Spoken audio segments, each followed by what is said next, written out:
Okay, hello, YouTube. Okay, let's just make sure this is set up good. Okay, so I'm excited to share today's topic, which is about food intolerances. I've brought some notes. And if you watch the replay of this, then if you do leave comments at the bottom of the video, so just leave the comments below. I will make sure that I reply to any comments that I see, because this topic that I'm going to talk about, obviously I can't personalize it specifically to individuals, but today's topic is all about food intolerances. So I will try my best to make sure that anyone that writes a comment about something specifically that they're dealing with, that I give my my experience about it. But as we go through, you'll understand the importance also of making sure that you get the support that you need to make sure everything is personalized. So, I'm not a doctor, I'm a certified health coach. So my role is really to help people to connect the dots, to make the lifestyle changes that is super important to have optimal health. So for those of you that have never watched any of my videos before, my name is Elika. I'm a health coach. I'm also a certified plant-based chef, and I work as a food consultant. I ran a commercial restaurant for 5 years, so I utilize a lot of these different experiences to really help people to implement the lifestyle changes that are really needed to prevent burnout. Just feeling really great in their body. So most of my clients are time-constrained individuals that are kind of feeling flabby, foggy, and fatigued. And so these videos that I've started to create on YouTube are really an extension of what I've been doing on Instagram to really support people on this journey. So as I continue to do these videos, do share with me any topics particularly that you do want me to share with you. So let's get into today's topic. So food intolerances. So what is a food intolerance?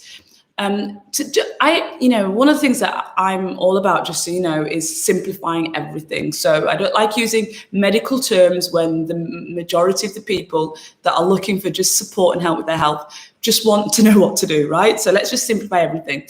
So a food intolerance is your body's way of saying to you that I cannot digest what it is that you're giving me. Okay, and there are many reasons why you can have food intolerances, but just understand it's your body rejecting a certain food, that you're putting in. So let's go into why would people then have food intolerances. So to me, health is really about making sure that you get this right balance between physical, mental, emotional, and I like to say spiritual well-being as well. So when you're on the health journey, what happens with most people is they start off with the physical, right?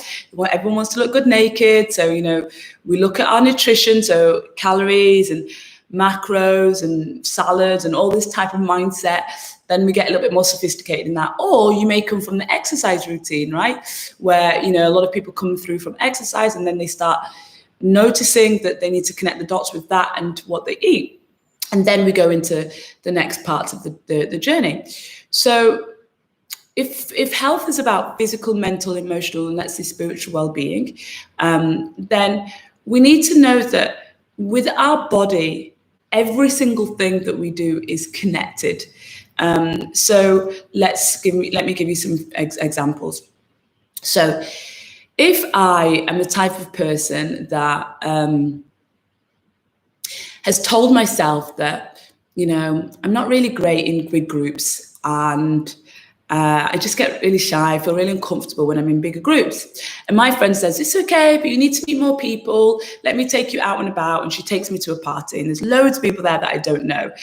And so, I kind of back myself off into, a little quieter space and, stay away from the crowds. And, my friend's got, chatting to somebody and she's got busy and I realize that, I'm alone. So then I start to feel a bit anxious and, I start drinking more because, it helps me to relax.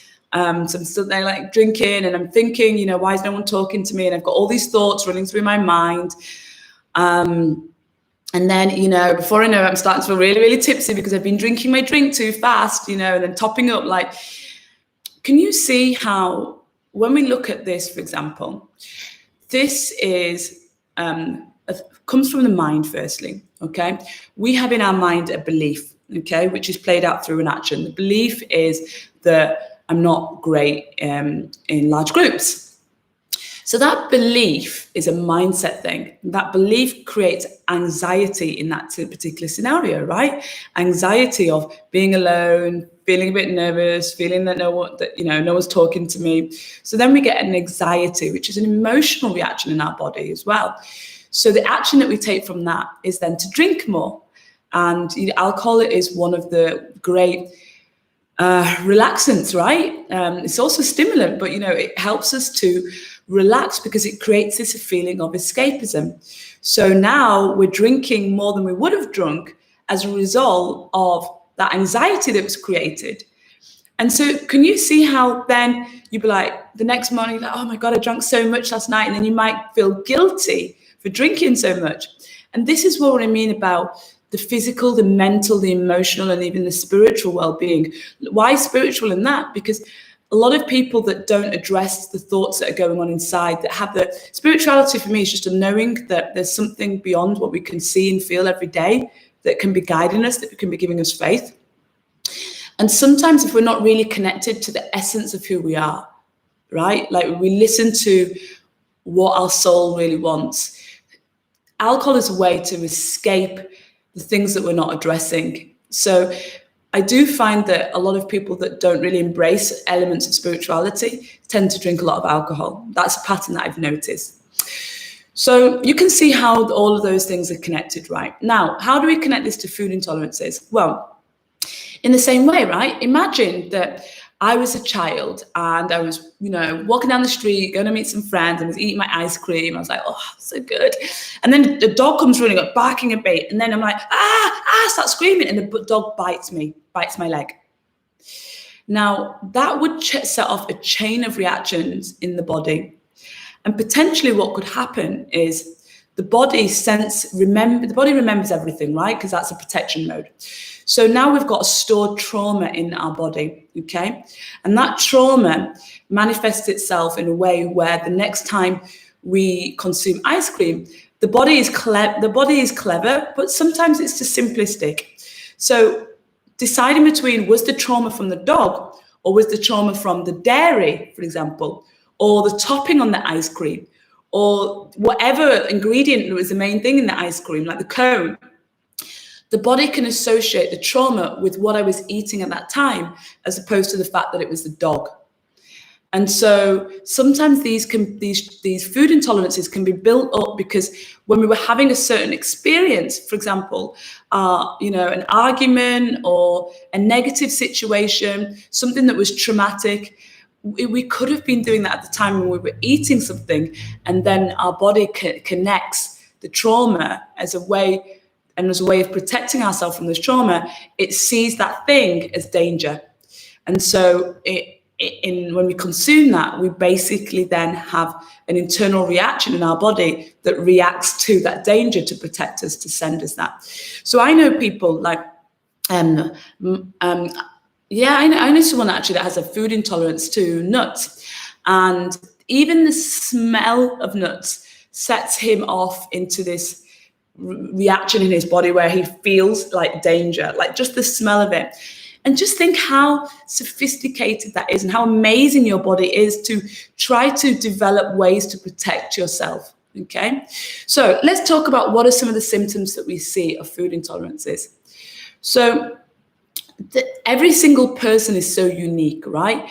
Every single one of us has a DNA that we're built, which is like our blueprint. We have our microbiome, which covers, every part of our body. And, that's bacteria and yeast and viruses that, make up essentially who we are.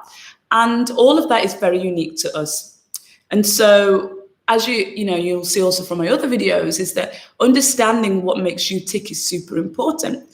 And when we apply what are the signs of food intolerances, you need to consider that as well.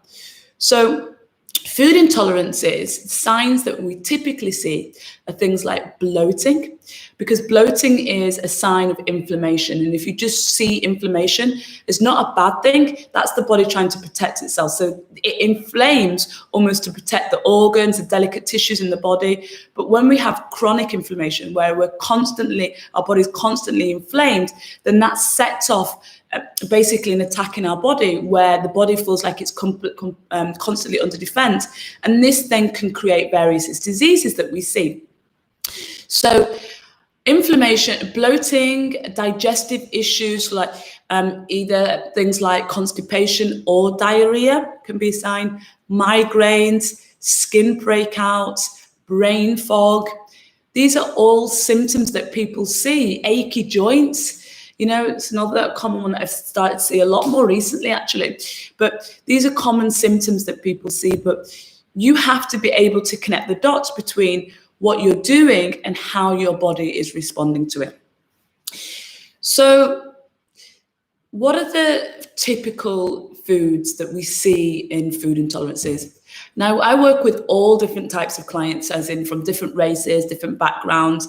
I've personally traveled all over the world and examined all different sorts of cuisines, and it's really important to me to connect what people should be eating ancestrally to what they're eating today. And that's so important to me, because that's what's been making the difference for me when I work with clients and I align them to what their body really loves to consume, in terms of making sure that they don't have food intolerances, that they can eat the foods that they love, and also not feel guilt, around eating foods that are so-called unhealthy foods. So when you look at the foods that are major intolerances across the board, they always fall into these categories that I'm going to talk about. So the main one is gluten. And please do look up my other video on gluten. But gluten is Latin for the word glue. And so if you think about that, it's a protein that's found inside some grains. Some grains contain gluten, some don't. So glue will make things stretchy, right, and sticky. And so you can imagine the grains that contain gluten are used in things like that might need to stretch, like bread or pastries. Imagine a pizza dough. Yeah, so this is gluten. Now, the thing is, the grains that contain the gluten that we are consuming nowadays, wheat, barley, and rye, when we look at those grains, especially wheat, it's like now a mass-produced, highly commercialized grain that predominantly has been genetically modified. And what we know from studying that grain over time is the grain that our ancestors used to eat. For example, einkorn, which is a type of wheat grain that was the previous generation of grain or wheat grain that we used to consume. The actual content of gluten in those grains are very different to the modern day version of wheat. And so the more we genetically modify these crops, what we're seeing is that we're removing the strains away from their original makeup, and human beings are having reactions to these. Also, we're also reacting to the fact that these are now very heavily mass-produced crops that have been highly processed and sprayed with a load of pesticides and chemicals that a lot of people are also becoming intolerant to. So we know that for a lot of people that they're having symptoms like what we call leaky gut as a result of an intolerance to gluten. And what that is if you imagine that in your intestines, the cell walls, the cellular walls should all be connected together. And we start having these small gaps that are like microscopic tears to our intestinal lining. And when we have these microscopic tears, small particles of food can fall in between these cells. And when that happens, the body has a reaction to it, because the body can no longer protect what's supposed to come in and what's supposed to stay out. So the body can have a reaction to it of inflammation. And we see these inflammation then go on to chronic inflammation, where we see many autoimmune diseases as a result of this what could just start off with leaky gut. Now, the key to remember here is that was it the food that was the issue? Not really, because if you think about what I just said, was that these small microscopic tears happened. Now, these small microscopic tears can happen for many reasons. Remember, we talked about the traumas that can happen. So one of the other reasons could be a low immunity. Let's say you're highly stressed, having a really stressful period in your life, family, work, whatever stresses could come up. Then when we're stressed, obviously our body's releasing cortisol, our immune system is more suppressed. And it can be time like this where somebody then, because their immunity is suppressed, that they can develop something like this and then have leaky gut. So gluten has been one of those foods that then, as a result of, for example, a poor digestive system, that person then has an intolerance to gluten. So gluten is the first one. Now, there are many grains, like I mentioned, that don't contain gluten. So somebody that is looking or suspects that they have a food intolerance to gluten should be trying to replace all of the grains that contain gluten and all of the products that contain those grains with alternatives. And that's one of the things that I do in, for example, one of my programs, the Good Gut Guide, which is really about healing that gut by bringing in an abundance of the foods that really support our body's immunity and removing all the foods that our body can no longer tolerate. So plenty of grains that contain gluten, and do look at my other videos to get more insight into that. But just as a typical example, I would say rice, and I would say buckwheat. These are really great ones, and teff. And oats have been certified gluten-free. Okay, so the next major food intolerance we see is dairy. And that's because, and actually just to mention that 70% of the world's population are lactose intolerant, which means they don't have the enzyme to break down the protein inside dairy, lactase. So that's what that's about. Every single one of us, you are so unique, and you need, therefore, various different enzymes from your ancestral upbringing and backgrounds. There are certain enzymes that your body needed for that particular terrain. And so each one of us has our own enzymes, right, that may be unique to us. So if you don't have that enzyme that's able to break down lactose, you then might fall into that 70%. So there's a high chance that you're one of those that has lactose intolerance. And so, yes, for so many of us, like me, we love cheese and, Greek yogurt, and it can be really hard. Again, there can be a mental block to admitting that you are lactose intolerant. It's very common. But if you don't have that enzyme, again, you might be suffering some of those symptoms we talked about, the bloating, the diarrhea. And I meet so many people that say, oh, Elika, actually, I'm good with yogurt, or I'm good with cheese, I'm just not good with milk. I might say you're lactose intolerant, because butter, yogurt, cheese, all come from the same thing. So all come from the milk, right? Dairy animals, goats, sheep, and cows, their products are dairy products.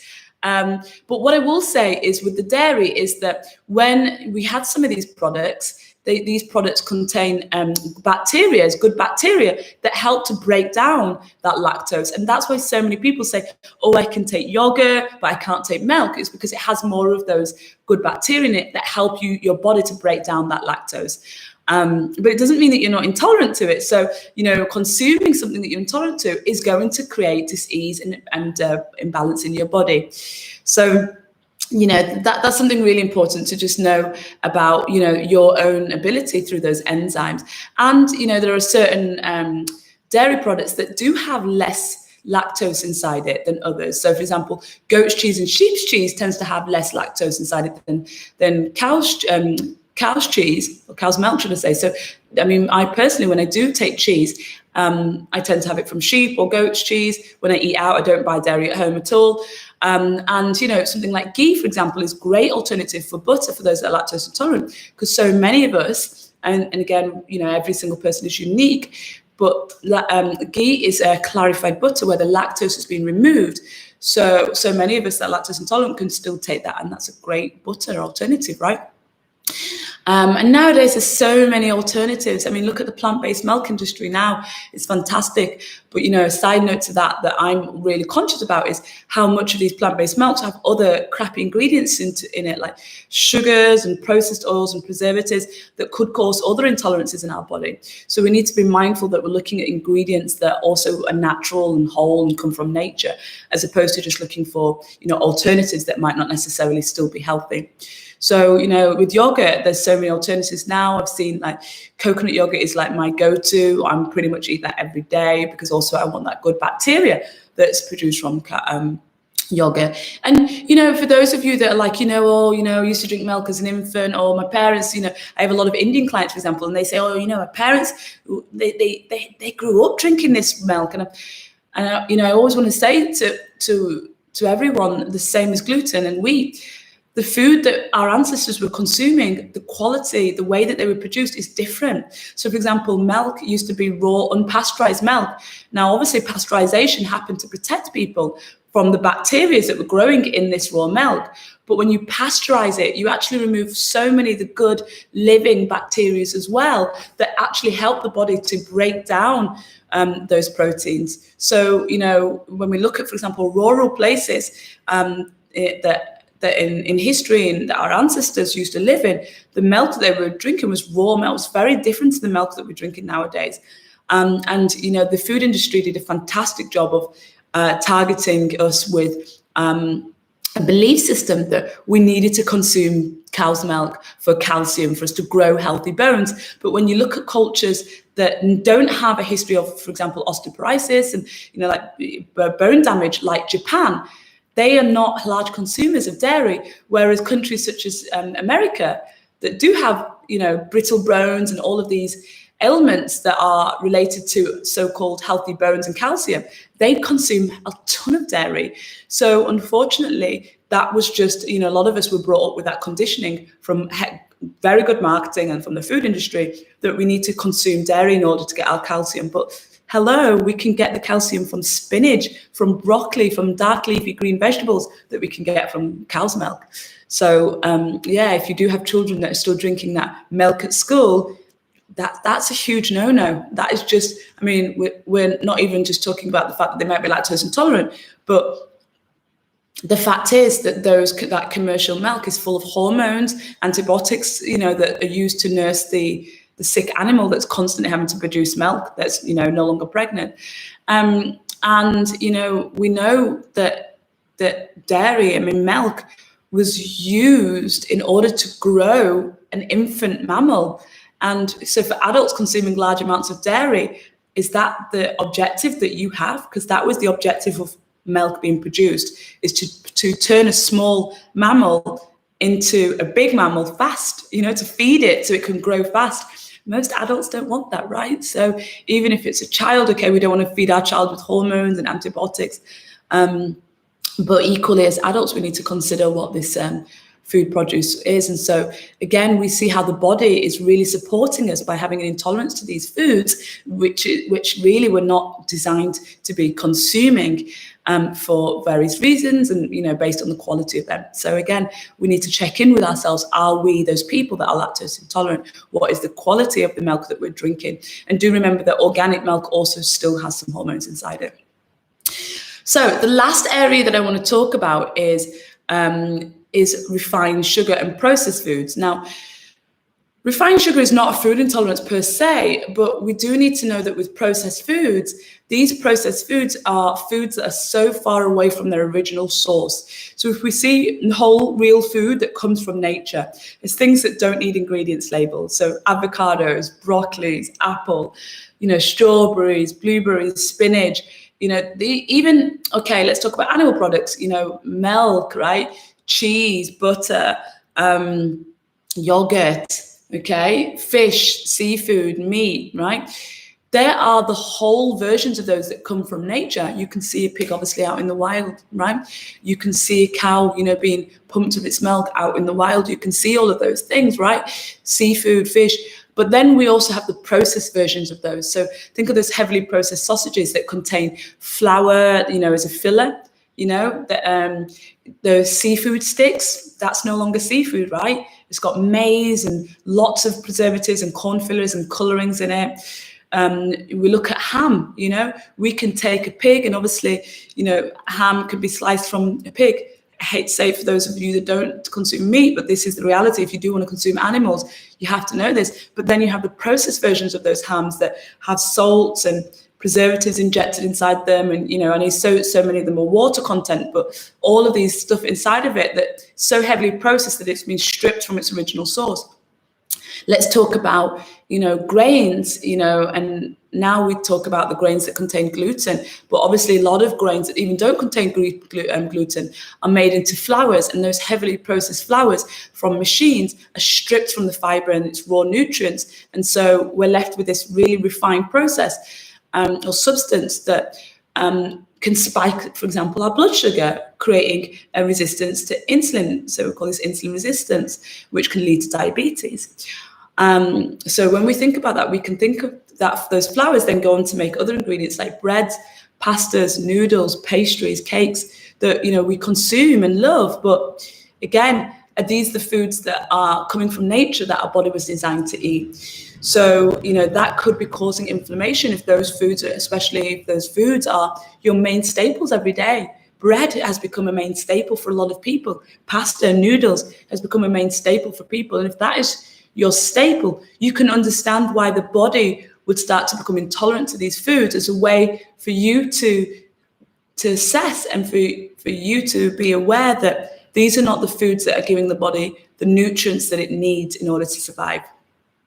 So I hope that's really helped you to kind of understand what the food intolerances are, why we get them, and the signs that the body may be giving you.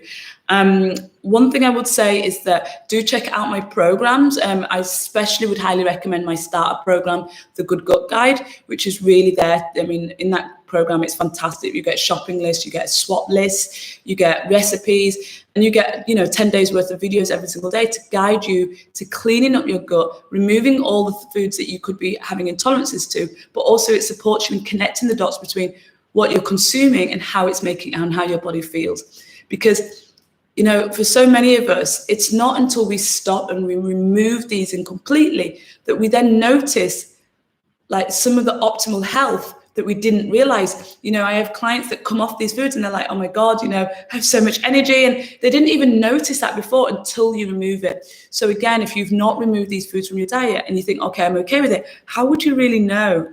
It's not until you truly test the body that you would know that. And yes, the next thing I want to just share is that one of the first things that I always say is, I put people on this program, but I also highly recommend that you make sure that you book an appointment with a functional medicine, which is a medically trained doctor that's also trained to look at the root cause of the problems. So they're not just, quick to hand out medicine or prescriptive drugs that help to heal the symptom, but not address the root cause. So, you can take something that helps you stop the bloating, but really what you're looking for is somebody to notice that you've got leaky gut, for example, to test the intestinal lining, to notice that you've got inflammation in the gut. So as opposed to just giving you something that helps you poop better, for example, they're actually looking at, well, why do you have this digestive issue in the first place? And that's the role of functional medicine doctors. And so when we go through functional medicine doctor, we get tested on all of these different inflammatory areas,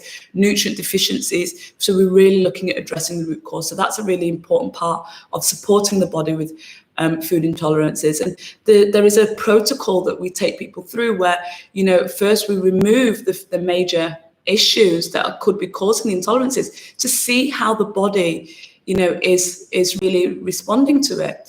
And then we get this chance to, restore the gut and bring in all of these things that can support the gut, the microbiome that's in our gut, all these healthy, thriving bacteria, this ecosystem that's in our gut that's helping us every single day, helping our immune system, helping us to digest food. We can restore that, and then we can replace with foods that really help us to, create that healthy lifestyle moving forward. So there is a clear protocol that people can work through when they realize there is a food intolerance. And the most important thing is whatever way you do it, you get the support that you need. Because this, like I always say, these things are not taught to us at school, and health is our true wealth. So I would love to hear what everybody has to say on this particular topic. So do leave me comments and I will, like I mentioned, address it. Also, I am looking to grow this YouTube community. So I really appreciate that you subscribe to my channel. And if you haven't already, please do subscribe, because, you know, this is a way of also making sure that you get the accountability, the education and awareness you need to support you in achieving your health goals. Because like I said, these are things that are not necessarily taught to us at school and are so critical to overall well-being. Health is our true wealth. So do subscribe and do share this with somebody that maybe that you know that also is having a health issue or has a health goal that they want to achieve, and you know that they just need that extra support and accountability. Do share this with them. So big love to everybody. I'm excited to, you know, continue and grow these lives and just see how we go with them and continue to share and support you on your journey. So take care.